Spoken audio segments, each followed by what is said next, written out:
Bonsoir Émilie. Pour resituer déjà l'importance de ce rendez-vous, en quoi cette semaine de haut niveau de l'Assemblée générale des Nations unies représente un rendez-vous international majeur? La semaine de haut niveau de l'Assemblée générale est l'unique occasion pour les chefs d'État et de gouvernement et les ministres des Affaires étrangères de se rencontrer en personne, d'avoir des discussions directes. Et dans un monde particulièrement troublé et dangereux, il est très important que les gens puissent se parler directement. La communauté internationale est confrontée à des défis sans précédent. C'est l'occasion pour la principauté notamment de réaffirmer ses engagements.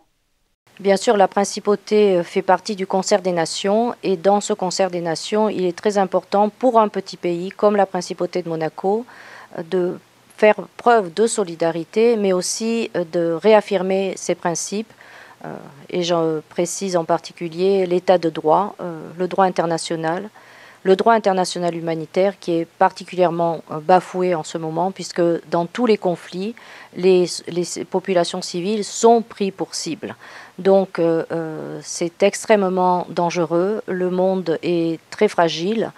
Et il est très important de redonner de l'espoir aux populations et surtout que les dirigeants du monde puissent avoir l'occasion de réaffirmer leur volonté de trouver des solutions auxquelles tous les peuples sont confrontés. Alors cette année, les échanges portent sur le thème « Ne laisser personne de côté, agir ensemble pour la paix, le développement durable et la dignité humaine des générations présentes et futures ». Qu'est-ce qu'il faut comprendre concrètement derrière ce thème ? Et ce thème, en fait, revient, vous savez que l'année dernière, on a eu un sommet sur les objectifs de développement durable qui, malheureusement, a mis en exergue le retard et peut-être même l'impossibilité d'atteindre ces objectifs d'ici 2030. Donc, le secrétaire général qui avait voulu un sommet pour l'avenir sur la base de notre agenda commun avait d'abord envisagé d'avoir ce sommet l'an passé, qui coïncidait avec celui des objectifs de développement durable. Donc nous l'avons tenu cette année et nous avons négocié pendant plusieurs mois 3 textes qui ont pour ambition de faire, si vous voulez, une mise au point. D'un côté, réaffirmer pour les chefs d'État et de gouvernement leur volonté de poursuivre le travail entrepris, d'œuvrer pour la paix. Le secrétaire général a annoncé un nouvel agenda pour la paix. Le premier agenda pour la paix, je le rappelle, avait été présenté par Boutros Boutros-Ghali en 1993. Donc ensuite, on a eu l'agenda pour le développement. En fait, on est dans un système pyramidal où on n'invente rien de nouveau. On essaye en fait d'adapter en fonction des défis les relations internationales pour coller au plus proche des besoins des populations. Vous venez de l'évoquer, Isabelle Picot, mais ce sommet de l'avenir était capital, hein ? Alors ce sommet pour lequel nous avons travaillé pendant de longs mois sur 3 différents textes. Le pacte de l'avenir lui-même, avec un certain nombre d'actions et de parties sur le développement durable, la paix, les droits de l'homme, pour n'en citer que quelques-uns. Ça a été extrêmement complexe parce qu'en fait, la volonté avait été de consulter au plus large. Donc le premier texte était extrêmement long puisque les facilitateurs, les représentants de l'Allemagne et de la Namibie avaient souhaité inclure dans le premier projet autant que possible les vues de la société civile.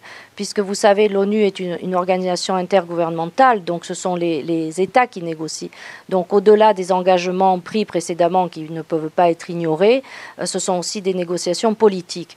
Mais là, la volonté était d'essayer d'être à l'écoute non seulement des populations civiles, mais des ONG, du monde de l'entreprise, parce il ne faut pas se leurrer, quel que soit le domaine, les États doivent travailler avec le secteur privé pour mettre en œuvre les ODD. De surcroît, Donc en plus du pacte, il y a eu la négociation sur le pacte numérique mondial. Le secrétaire général là, vient de publier le rapport sur l'intelligence artificielle. Nous sommes à la croisée des chemins. Je veux dire, il y a l'Union européenne a pris des législations, plusieurs États en ont pris aussi sur le numérique et l'intelligence artificielle. On ne peut pas l'éviter. Donc il y a un mouvement qui est très en profondeur et qui en même temps se heurte au fait que beaucoup de pays au monde n'ont pas accès à l'Internet, n'ont parfois même pas accès à l'électricité.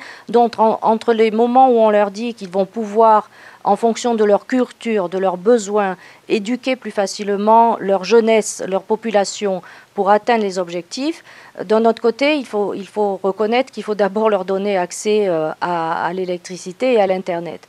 Donc en fait, ce sommet, c'est prendre en compte les défis, les guerres, et essayer de rassembler les divisions pour que les gens puissent se parler et puis que surtout qu'on arrête le plus tôt possible les conflits dévastateurs. Eh bien, merci infiniment Isabelle Picot d'avoir été avec nous sur Monaco Info depuis New York. Merci. Merci Émilie.